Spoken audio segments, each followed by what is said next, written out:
Hi there, welcome back to the DutchRC channel. Thank you very much for watching. And I have me another box, yes sir. And yeah, it's quite a big box. It hardly fits in screen.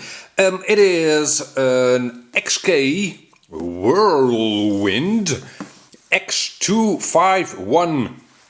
It's a quadcopter. You might know of or have come across the X250, and that might lead you to think that this is just an upgrade to that quadcopter. However, it is a slightly bigger class, or a more expensive class. The 250 is a brushed quadcopter, and it comes with a non-programmable radio. This one is a brushless quadcopter, and the one that I have at least comes with a real hobby-grade programmable radio. Now, if I flip the box on over to this side, you see that there are several versions available. At the time of shooting this video, I don't think all versions are already available, but I suspect they will be available in the coming months. Now, I have the one with the, like I said, hobby-grade transmitter. It also comes with the same transmitter as came with the 250 quadcopter. So yeah, that'll be a bit less expensive. That one also comes with a camera. And then there's also a full FPV version, so with a screen to fit onto your transmitter and a camera that has a 5.8 transmitter. And to top things off, there is also a package with the more expensive radio and the same FPV gear. Like I said, I have the one with the hobby-grade transmitter, but no FPV gear. However, as I'll show you in a minute, you can fit an FPV camera underneath the quadcopter. So much for the box. Let's see what's in the box. Okay, let's start out with the things that come with the quadcopter. The first thing in the box is an instructions manual with a typo, wheel wing. What? Wheel wing? I think it's called a whirlwind, this quadcopter. So yeah, they have to look into that. There's a bigger omission with this manual, however. It is all in Chinese. Yes, really all in Chinese. Somewhere in this manual I've spotted one English word. Yeah, here, throttle hold, TH hold. Oh, there's LEDs on it. But yeah, my Chinese is a bit rusty. I don't know how yours is, but this manual wasn't much help. In a minute I'll show you the transmitter, of course, and yeah, there are all kinds of switches and buttons on it, so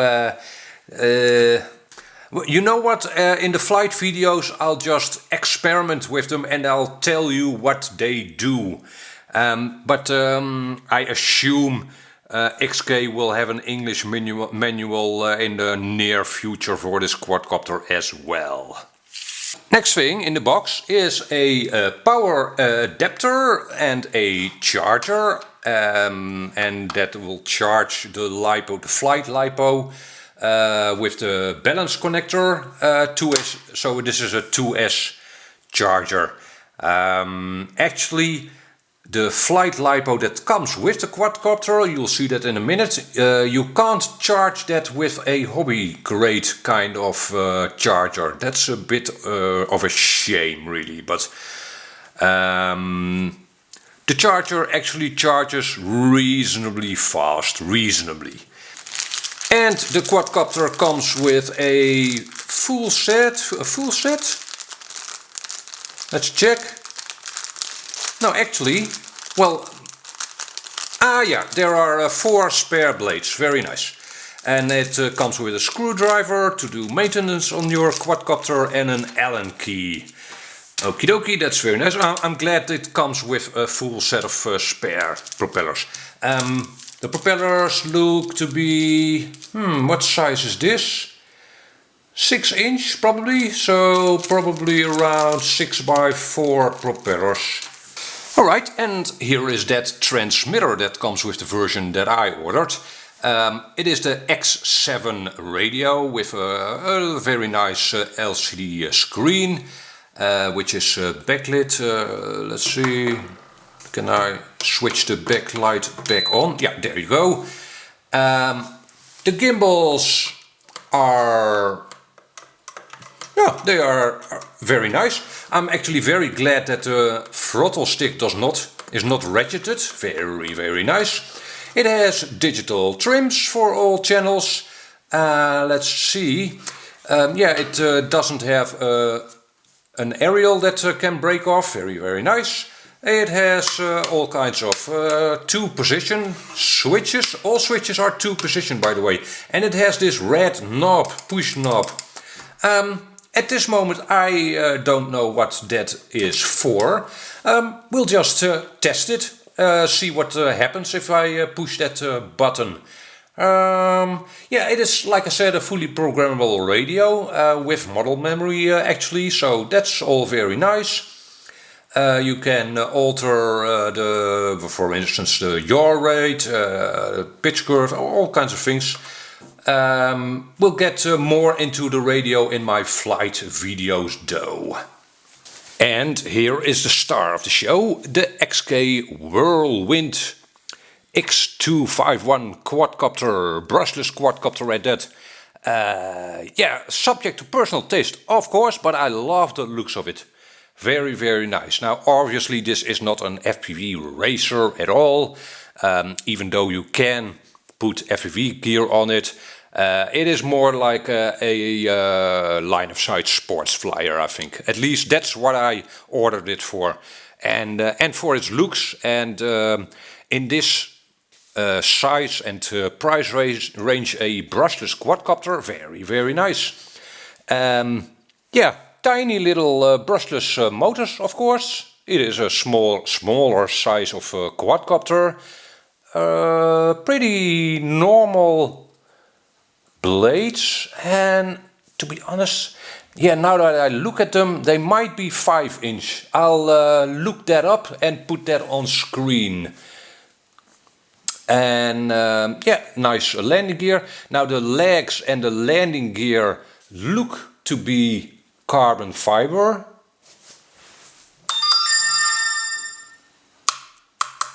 Yeah, could actually be actual carbon fiber. Very nice. Now if I flip the quad on over, you can see that it comes with a LiPo, a 2S LiPo, and this is a 950 milliampere 25C LiPo. And as you can see, the LiPo does not have a discharge plug, only a balancing lead. And therefore obviously the quadcopter flies off of this balancing lead. So therefore you can't charge this LiPo with your hobby grade LiPo charger. Yeah. However, you can obviously just use other LiPos for this quadcopter that do come with a discharge plug. You simply won't need it in flight. Yeah, you will need it to charge those LiPos, of course. Okay, and let me connect it up so you can see the LEDs. It does have several LEDs.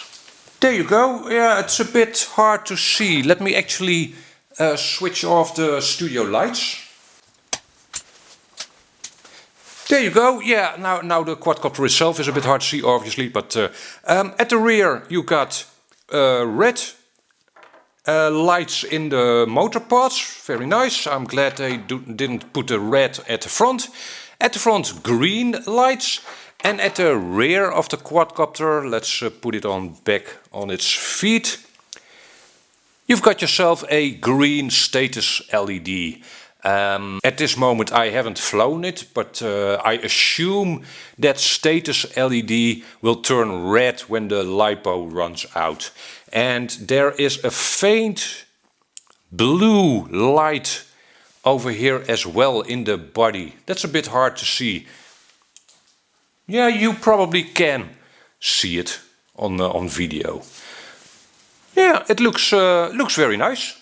Probably reasonable night flyer. I'll test that as well in future videos. So far so good, I think. I love the looks of it. Alrighty, well, so far so good. I'm happy with what I am seeing so far. But the most important thing is, of course, does it fly, and does it fly well? So let's take the quad outside for a test flight. Here we go. Oh, niks. Ah, jongen.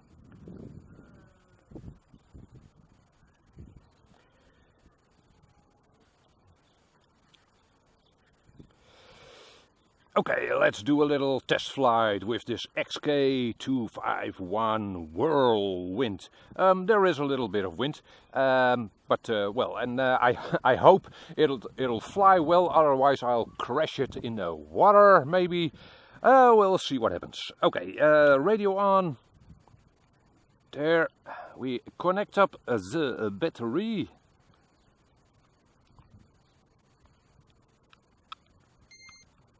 There. Okay, I got all switches in their default position. And we've got Onyx to oversee proceedings. Okay, let's see if it flies at all.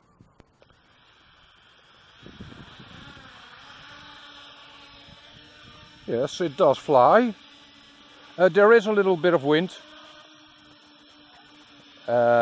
So it's being blown to the right of us now. But as you can see, it does fly. Let's see, the yaw rate is pretty okay. It seems very tuned in, straight from the box. That's nice.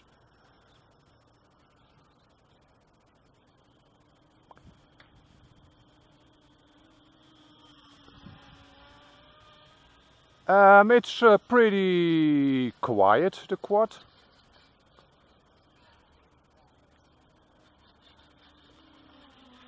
Now I'm flying it, like I said, with the switches all in default position, so probably in low rates.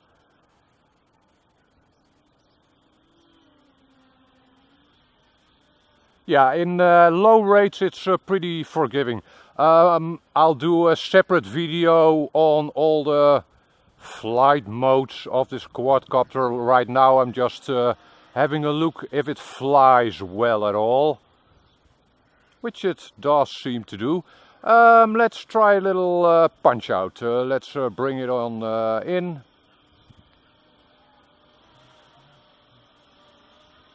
Okay.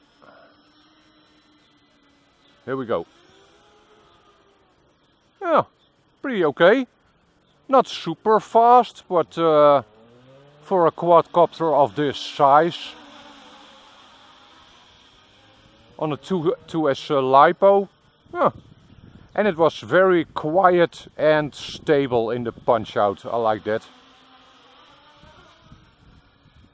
Yeah, now and then there's a little bit of a wobble if it tries to correct things. Might be due to the wind. But in normal flight it seems pretty okay.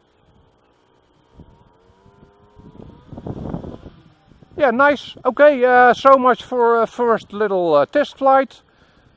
Like I said, I'll do more flight videos with the quad in the near future. Be on the lookout for those. For now, thank you very much for watching and hope to see you back in another video. Bye bye.